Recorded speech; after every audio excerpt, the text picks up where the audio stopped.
Kamana para kawanga pa eheke mene pere tewenge pe ihiki mini piri tiwini pi ohoko mono poro tongo po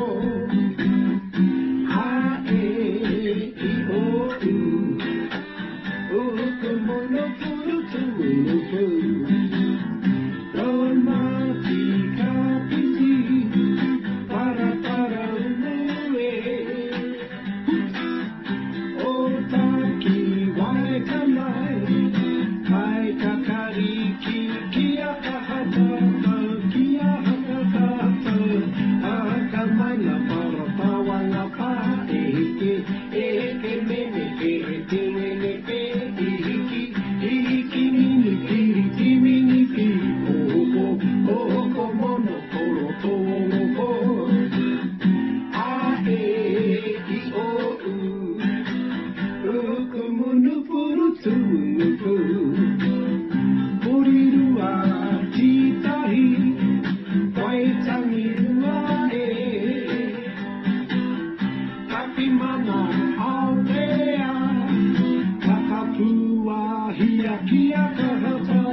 Kiimai Māori whānau Aoitepö.